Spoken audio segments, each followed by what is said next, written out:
This lecture will be on the Christian tradition, the patristic vision. I want to look at maybe 6 points in doing this and give people a sense of how the early church, not just the biblical phase or the post-apostolic phase, but what's called the golden age of the church by the Orthodox tradition from about the 2nd, 3rd centuries up to the 7th centuries. How did the church emerge? How did it grow? How did it mature? How did it create a civilization as Rome was crumbling, dissolving, falling apart? The Christian tradition, phoenix-like, emerged and built Western civilization in a way that lasted for centuries. And it was this pivotal period of time of the 2nd to the 7th centuries when some of the best women and men emerged that cobbled together, that brought together an understanding of faith that was not only private, was not only personal, was not only just corporate, but it was civilization and it was cultural. They thought big, they thought kingdom in that sense. And so the kingdom of God imperfectly on earth, yet nonetheless the kingdom of God on earth. And what did that look like as they thought beyond an insulated, separatist understanding of Christianity, but rather Christianity as an emerging kingdom, as in the Paternoster or the Lord's Prayer, thy kingdom come, thy will be done on earth as it is in heaven. And so, of course, the Paternoster or the Lord's Prayer is foundational in prayer cycles, or certainly the Book of Common Prayer and other sacred offices is read 3 times a day. And the early church, of course, was central in making that a building block of the soul in many ways. But let me look at a few points here as we move along to look at how this journey took place. First of all, the center of Christianity is obviously Jesus Christ. No one is going to doubt that. He is the Alpha and Omega of the Christian tradition.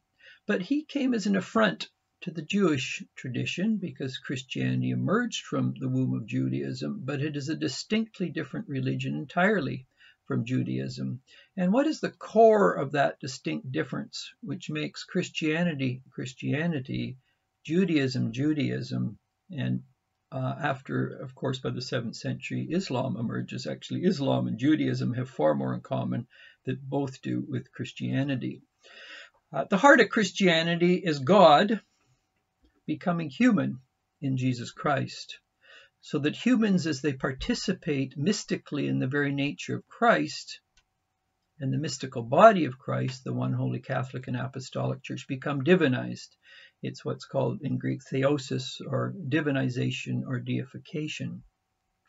Now, within Judaism, there is no history, there is no tradition of the divine becoming human. In fact, Jews were warned again and again about making images of the divine.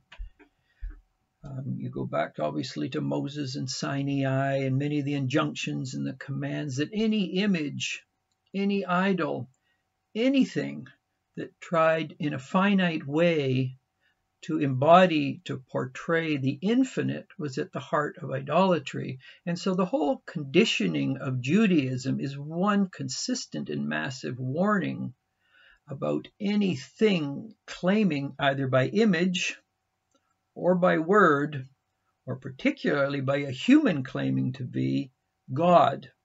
And so in early Christianity, you get the notion that God in Jesus Christ becomes human so that humans may be divinized as they participate in the very nature or being of God. And then in Christ, through the church, people are lifted up into the very nature of the Godhead mystically and in a contemplative way. Now, this is foreign to Judaism.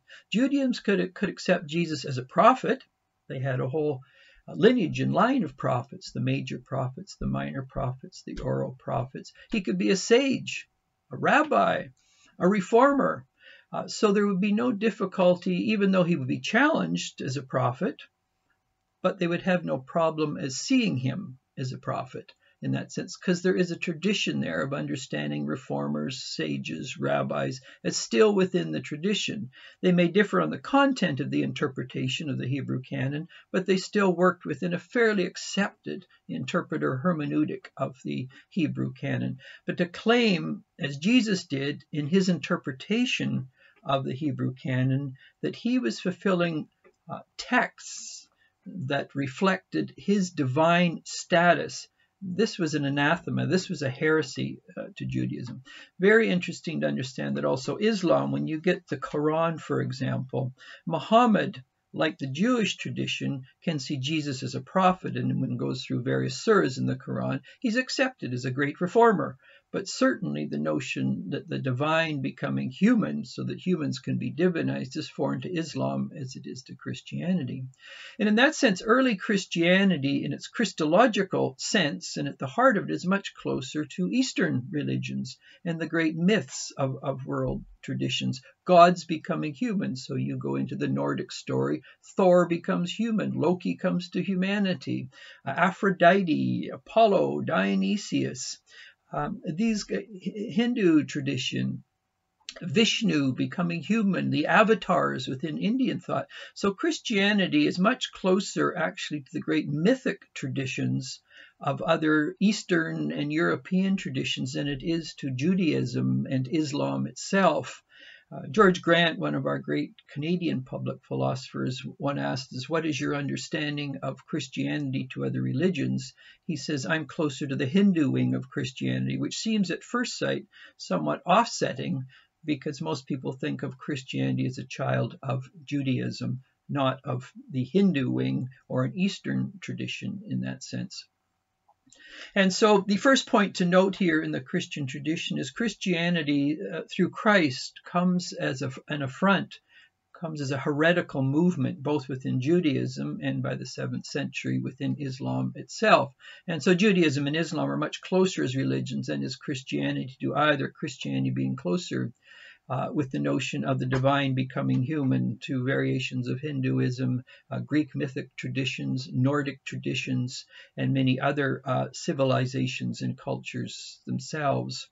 Second point to notice here, and this is where the early church there was two traditions of the early church. One was the dominant, and the other was subordinate. The subordinate one was the Tertullian. What is the church to do with the academy? What has Athens to do with Jerusalem? That position is that thinking and learning are foreign to revelation. Revelation is good and true, and anything else is subordinate or just false or heresy. So just study the Bible, and the Bible's all you need to know. There is no truth in other traditions. It's an either or tradition. One of the most important early theologian philosophers of the early church was Origen. Lived in Alexandria, one of the great centers of civilization. It was the area of the greatest Jewish diaspora outside of Palestine at the time, the largest library in the ancient world. They took the position, the early church fathers, Clement, Origen, before him Pontinus. We're looking at really just 2nd, 3rd centuries. Justin Martyr is going to come later, a very important apologist of the early church. The argument was just as the Jewish tradition imperfectly and inadequately prepared the way for the coming of Christ, recognizing that how one interpreted that Jewish tradition was inevitably going to be challenged by Jews themselves, but through a selective hermeneutic, selective interpretation, Christ could interpret certain passages in the Old Testament that embodied his coming, whether the suffering servant or the one who would be crucified or the my God, why have you forsaken me of Psalm 22. There's loads of passages. You just have to read the synoptics, Matthew, Mark, and Luke or John, to see how the Hebrew canon is selectively interpreted in terms of Christology. The early fathers, though, as I mentioned, from Alexandria and other places also, but Alexandria was the great intellectual center of early Christendom as it moved out of Jerusalem and the more conservative tradition of Christianity, as it engaged a much larger classical world of Greek thinking and Roman thinking and thinking in India and China and all of these places.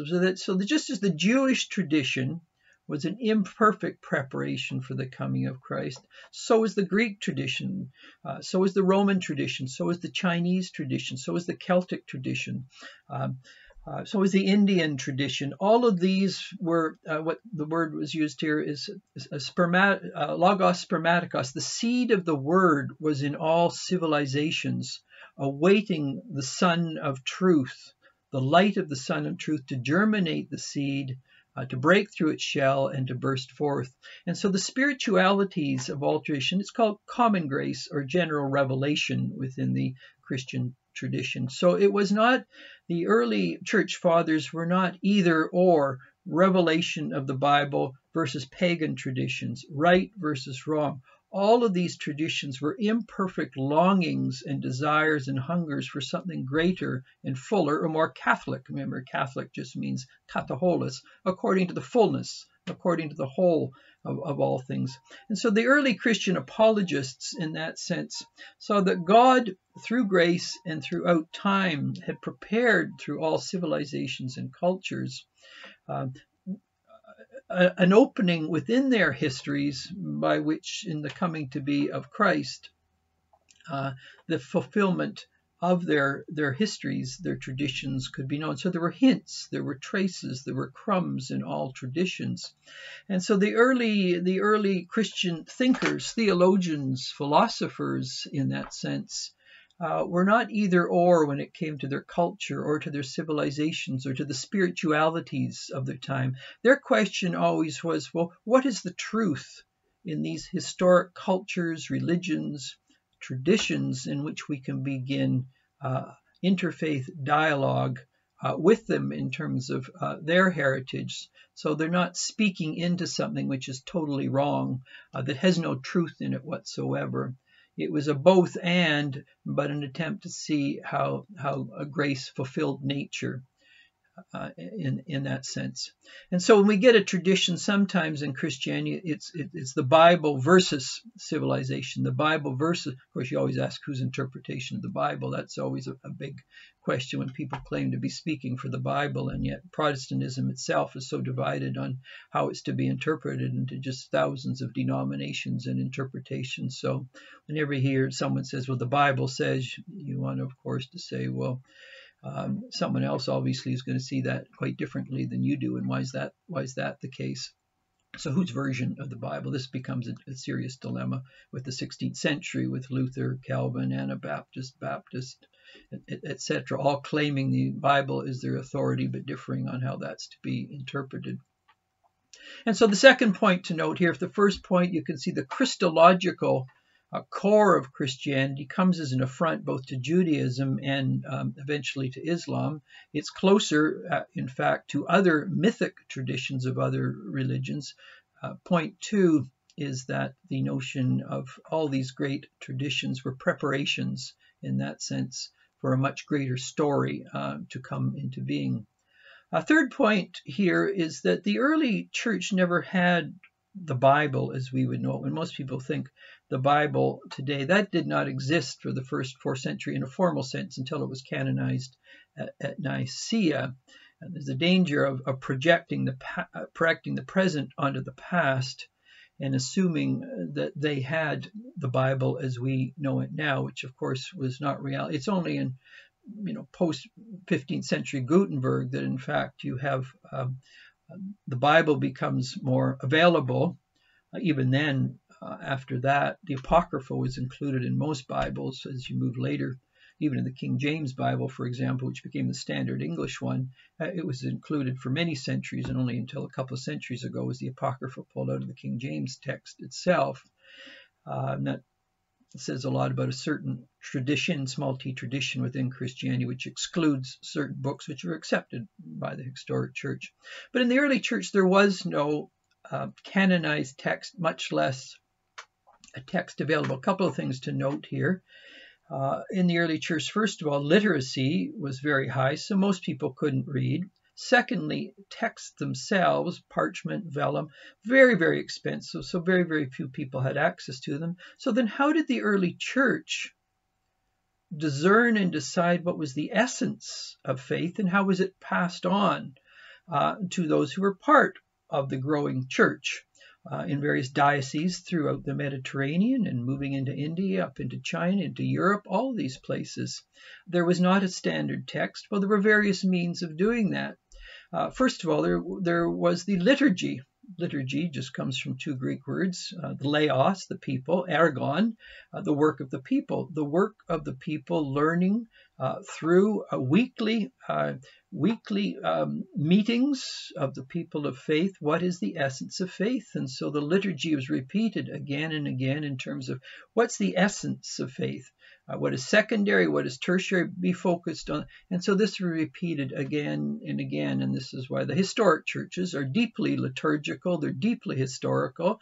And they hold that memory of thousands of years of wisdom in terms of the essence of faith. So a liturgy goes through 5 acts in terms of people coming in, usually dipping themselves in holy water, washing out who they're not meant to be, entering into the community, and the confessions of letting go of things that have been thought, said, and done during the week, where people are at odds with one another, asking for forgiveness, gradually moving to the sacraments themselves, and then the recession that takes people back out. Interestingly enough, those who are engaged in a liturgical process, those who are dressed in white, of course, that's the symbol. You're in a sacred space, and when people are coming back, who are the acolytes for another, usually people would bow to them. They bow to the Spirit in those who are coming out, and those who are coming out bow to others. They're bowing to the Spirit in one another. And so the whole liturgical cycle is meant to instruct people in the essence. Also, people regularly would go to catechism. Catechism is just the means of instructing people in the faith of the journey. Interestingly enough, in the early church, often people could not take the sacraments until they usually had 3 to 4 years of catechism. One of the dilemmas we face today in Christianity is it's so populist.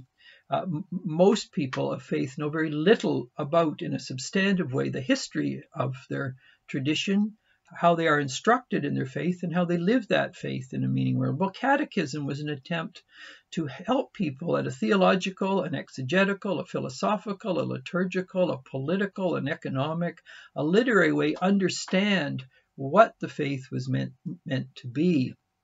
And so the whole coming together of liturgy, catechism, and then the church buildings that were put up, very artistic by the 2nd, 3rd, 4th, 5th centuries, the great cathedrals which are beginning to emerge. They're thick with the mythic stories of the Bible and also of Greek thought. You'll often see Plato or Aristotle in some of the churches, or Socrates. It was this sense of, again, of common grace. And so how were people in the early patristic era trained in their faith? How did they mature in their faith? Well, it was through growing in liturgy and the essence of faith, and practicing that again and again and again, because the great truths of faith often take more than a lifetime to fully internalize. Anyone who's studied music or yoga or any of these things, for example, one only begins to minimally understand basic forms or structures or notes by doing it hundreds and hundreds of times. And it's the same with liturgy. These great truths, they take more than a lifetime, and people often find, well, this is being repeated and repeated, I'm bored. Well, in fact, that says about a person who's bored rather than beginning to dive deeper into the great mother lode of faith, of which liturgy, catechism, and many of these other things offer. And so the truths that were passed on through bishops, that were passed on through priests, that were passed on through councils, that were passed on through parish, through liturgy, these were means by which the early church grew, was informed, knew how to engage its culture in a thoughtful way, because it knew its culture inside and out. Remembering most people after the 1st century were not Jews in the church anymore. They were people who come from a highly Hellenized Roman tradition with training in Greek culture and civilization and philosophy and literature and the arts and drama and all of these things. So how to address them? Well, you had to know, in that sense, people had to be thoroughly bilingual. They had to know the essence of their faith, but they also had to know how to address people of their culture with their upbringing, their language, their literature, their culture, their civilization. And to be bilingual was very essential, not literarily bilingual, but culturally bilingual. Next point to note here is there were 3 areas, and there are many areas actually, the church had to face from the 2nd to the 7th centuries, both internal challenges within and challenges without. I just want to touch on 3 at this point, and then I'll finish with one more point in terms of the patristic tradition. 3 areas which are as much with us today as then. This is why we study history. This is why it's important to be grounded in the past, because there's, Solomon would say, there's nothing new under the sun. Things just keep recycling themselves in various forms and guises, chameleon-like. They can change, but it's the same essence of what they're about. One of the first challenges that the early church faced was what's called Arianism. Arius was a great theologian in his time. His argument, drawing from certain literalists, again, we're into literalism here, and I'll come to another point here when we looked at how the Bible was exegeted. His argument was, well, if Jesus is the Son of the Father, that must have been any son. That must have been there was a time when he was not. So if you take the father-son metaphor literally, there was also times when a father didn't exist. And so if we take these metaphors literally, then that means there was a time when Jesus didn't exist. So it's the famous saying, there was a time when he was not. We find Arianism very much with us today, in the sense in which people are quite willing, once they go post-secular and they're interested in world faiths and interfaith dialogue, they're willing to accept Jesus as a great person, a moral reformer, a sage, a wise person, all of these things. But the notion somehow that God became human, that human could be divinized, that's foreign to the Arian perspective. And it's what the early church under Athanasius, particularly his work on the Incarnation and many other works, challenged, because at least to a dimming of Christology or of the Incarnation, if Christ only become human to pass on wise information, to become a moral reformer, he's really no different than Jewish prophets or Muhammad himself. But if he is God in the flesh who's come to transform and deify others, that's a very different understanding of why Christ came. So we face Arianism in our culture all over the place today. The other would be the Donatists. The Donatists were a purist sect who believed that there was great persecutions of Christians, and many of the early Christians who obviously didn't want to be tortured or die, they were willing to say, okay, I'll bow to Caesar as long as my life is spared. Many other Christians who were purists who felt that was betraying Christ, and so in this period of persecution past, they felt those Christians should not be allowed in the church anymore because they compromised, they betrayed their Lord at the moment of crisis. And so they became a purist sect, almost anticipating elements of the Protestant Reformation of the Puritans themselves. Augustine came along and said, listen, in the church there will always be wheat and tares, dross and gold, and we must be forgiveness is at the heart of faith. People do have their weak points. They falter, they fail. The church is this hybrid of many types of people at different seasons in life, different temperaments, making decisions they regret. But forgiveness is at the heart of the journey. And let us above all know how to forgive. And that's what the sacraments are very much about. The third element that challenged the church was Gnosticism, which again we see with us today, in terms of people who talk about, well, I'm spiritual but not religious. The Gnostics saw themselves as more enlightened, as many in the church. They're at the higher level of spiritual aspiration. They understood the real meditative, contemplative ways of being, which the church didn't, and the church itself was at a lower level.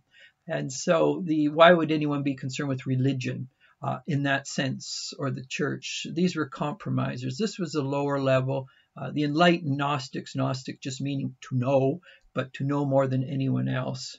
And so they were not going to hobnob. And so Gnosticism actually and Donatism are companion pieces. One is the purest ones in the church. The others are the pure spiritual ones who it's beneath them to associate with the impure ones in that sense. Both are forms of Pharisaism, obviously. Thank God I am not as them. This is why liturgy always starts off with the publican, Kyrie eleison, Christe eleison, Kyrie, Lord have mercy, Christ have mercy, Lord have mercy. We're all publicans in that sense. When a person goes into the Pharisaic mode, be wary. And so the liturgies always brought people at the beginning to the point, be wary of becoming either an ecclesial Pharisee or a spiritual Pharisee that sees others as beneath them. And so these three areas the early church had to deal with: Donatism, sort of the pure remnant types that we find with us all over the place today. They really understand, but nobody else does. The spiritual Pharisees, and then obviously Arianism. The church, and certainly emerging in the 16th century, what occurred was, given the rise of science and its empirical tendencies, was to only that which could be seen and verified with the senses was real. That which could not be seen and verified with the senses might be subjectively interesting a bit, but objectively irrelevant. And so what happened by the Reformation? The Reformation is being birthed at the same time as the rise of science in the 16th, 17th century. So the church felt that when coming to the Bible as their sacred text, remembering by this time the Bible obviously has been canonized, it's seen as the source of authority, is that there is a turn to, there are 6 levels of interpreting the Bible. And the reformers were very committed to what we call the literal, historic, grammatical. So only that which can be verified or falsified historically was seen as the only way to interpret the Bible. And so, and then the question becomes, well, whose interpretation of the literal, grammatical, historical? And so Luther excessively focused in Romans and Galatians on justification by grace through faith. Someone else is going to, Calvin is going to focus on other things in the Institutes, the Anabaptist Mennonites, the Beatitude. But it's always the empirical, the historical, and you can see in certain forms of apologetics that emerged in the 20th century that with the rise of archaeology, unless, for example, we can find the archaeological sites that are described in the Bible, then the reliability of the Bible falls apart. Can you find Noah's Ark somewhere, or the timber that lasts? If it isn't on Ararat, well, maybe it's not true. It's this empirical, it's this need for empirical verification. Now, that's very much leads into many of the confessional wars of the 16th century, in which the church divided into all sorts of fragments. But as I mentioned earlier, the church had 6 ways of interpreting the text, and this was fleshed out in the Patristic era. So the first was the literal, grammatical, historical. The second was the Christological or tropological, in that you could see Christ in the Old Testament very, very much so. For example, Abraham and Isaac, the Father, the Son. This was very much anticipated in the coming of Christ. Jonah, who died? Well, this is the issue of Christ dying, going into the whale, resurrecting, and going to another people. The Assyrians, in that sense. Song of Solomon. Origen did many works on the Song of Solomon. But the lover loved, that can be read in terms of the Father, the Son. And so how a person interprets that Christologically or allegorically is that Christ was in the Old Testament. And many Old Testament passages then were looked at. Not only are they literal, if you talk about Noah, for example, and the flood, well, there's the literal, if one wants to look at it that way. But there's also the ark is the symbol of the church. Ark is what do we sail across the waters of time, and are we safe within it? So there is then this Christological or allegorical interpretation, which Christ is hidden implicitly in the explicit texts, and that is only unconcealed and revealed with the coming of Christ. There then is the tropological, which is the ethical or the existential elements of a text. So I mentioned Jonah, for example. Each person in their life is not a literal Jonah, but each person at a certain point, like Jonah, is called from their comfort zone. What is secure, what is predictable, to go to places like Abraham. We are all Abrahams in that sense too, called to leave our home and go to places in which we are out of our comfort zone, where things are unpredictable, insecure, and yet God will guide us into that direction if we live by faith. Abraham, Jonah, and there's many others in that sense. That's the tropological sense in which the text is applied personally and existentially. Existential just mean existere. We begin to have to step out of the cupboard of our comfort zone into a world by faith, where things are often quite ambiguous. There's the anagogical sense of where is the text all leading in terms of the end of time itself. The early church was not quite sure what to do with the book of Revelation. So how do some Old Testament passages point the way to the New Jerusalem? Because the story really of the Bible is the being cast out of Eden. We lose our image and likeness. And yet, what are those passages? So Jerusalem within the Old Testament is not literal Jerusalem. It is the new city, or is the two cities that Augustine is going to talk about. So all of Augustine in the City of God is looking at Hebrew passages in which Jerusalem is not just literal Jerusalem. Jerusalem is the church. And that's not only the literal church in history, but the church at the end of time as time itself wraps up. And so the metaphor of Jerusalem can be read literally. It can be read as the church, or it can be read as, in fact, the New Jerusalem that Revelation so portrays. There's the ecclesial, I briefly mentioned the ecclesial, the sixth interpretation of the text. And so you can find the church in the Old Testament in that sense. So what is the church implicitly? It's the Jewish nation who's about to, in its diverse way, the 12 tribes.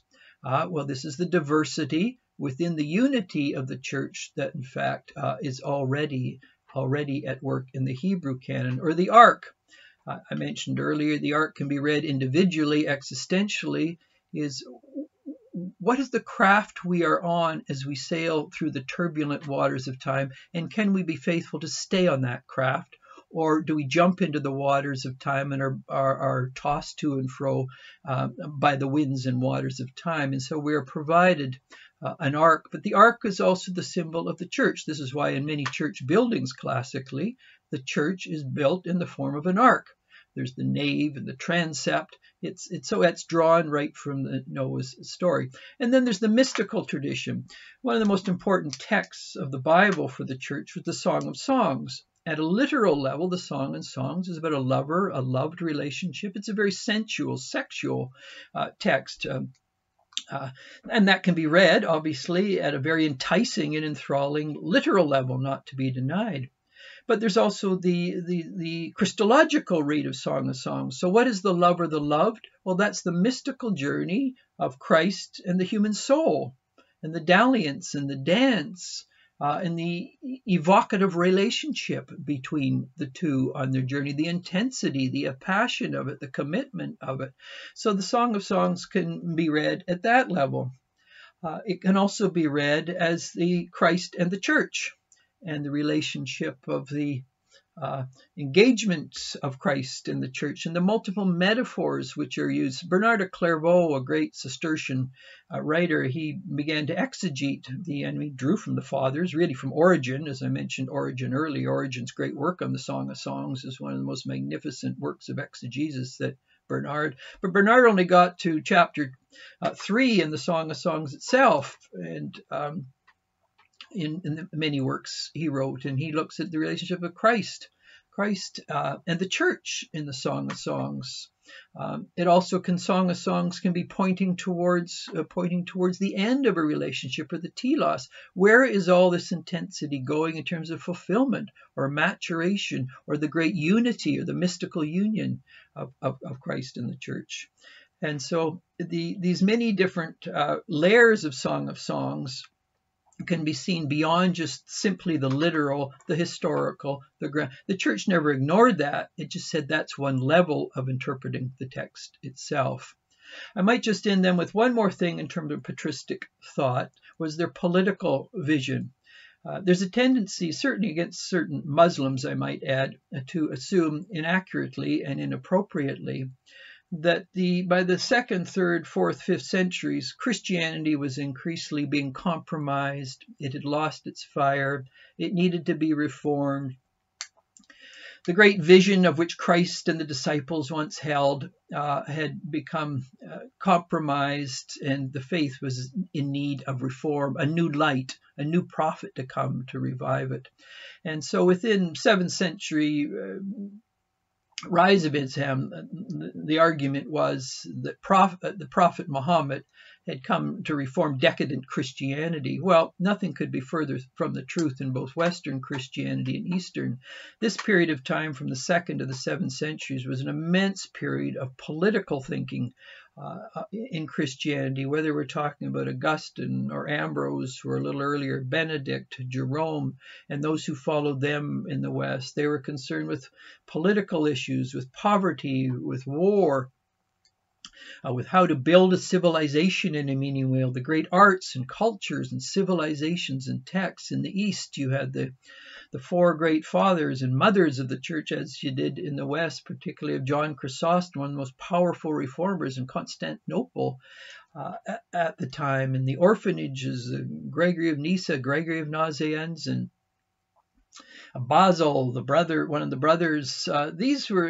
This was a period of time of Christianity in which it wasn't just a retreat into the private, the personal, the devotional life. It wasn't just a concern with the church that was separate from the world. In fact, it was the church engaged in building the world in a more peaceful, just, thoughtful way. So this was not a time of the dimming, the lights going out in Christendom.